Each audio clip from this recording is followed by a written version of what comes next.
வணக்கம். இது உங்கள் தினக்கதிர். பாஜக ஆளும் மாநிலங்களில் கோவில் அர்ச்சகர்களாக எந்த ஜாதியினரையும் நியமிக்க தயாரா என்று திமுக எம்பி கனிமொழி கேள்வி எழுப்பியுள்ளார். தென்காசி குருவிகுளம் அருகே ஞாயிற்றுக்கிழமை நடைபெற்ற பெரும் தமிழர்கள் பெருவிழாவில் சிறப்பு விருந்தினராக பங்கேற்று பேசிய கனிமொழி, திராவிட இயக்கம் சமத்துவத்தை முன்னிறுத்துகிறது என்றும் சாதி வேறுபாட்டை அங்கீகரிக்காது என்றும் வலியுறுத்தினார்.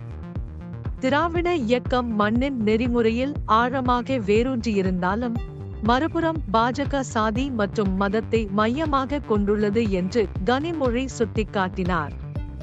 மக்களிடையே பிளவுகளை ஏற்படுத்துவதை நோக்கமாக கொண்ட நிகழ்ச்சி நிரலை பாஜக நடத்துகிறது என்று அவர் குற்றம் சாட்டினார். எந்த சாதியினரும் கோவில் அர்ச்சகராக முடியும் என்ற கொள்கையை தங்கள் மாநிலங்களில் அமல்படுத்துமாறு பாஜகவுக்கு அவர் குறிப்பாக சவால் விடுத்தார். மேலும், அனைத்து பின்னணியில் உள்ள இந்துக்களையும் கோவில்களின் கருவறைக்குள் நுழைய பாஜக அனுமதிக்குமா என்றும் கனிமொழி கேள்வி எழுப்பினார்.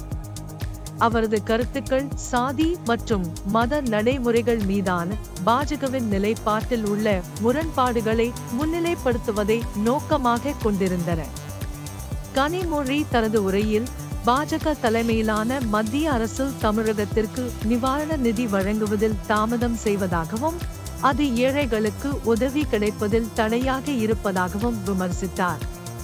தற்போதைய அரசாங்கத்தின் கீழ் பொருளாதார வளர்ச்சி குறிப்பிட்ட சிலருக்கு மட்டுமே பயனளிக்கும் என்று அவர் பரிந்துரைத்தார். குறிப்பாக அதானி மற்றும் அம்பானி போன்ற தொழிலதிபர்களை சுட்டிக்காட்டினார். வாகை மக்கள் இயக்கம் சார்பில் நடைபெற்ற இந்நிகழ்ச்சியில் தென்காசி எம்பி ராணி ஸ்ரீகுமார், சங்கரன்கோவில் எம்எல்ஏ ராஜ ஈஸ்வரன், Ottapidaram MLA MC. Shanmugaiah, Vasudevanallur MLA Sathan Thirumalaikumar உள்ளிட்ட அரசியல் பிரமுகர்கள் பலர் கலந்து கொண்டனர். இது உங்கள் தினக்கதிர். நன்றி.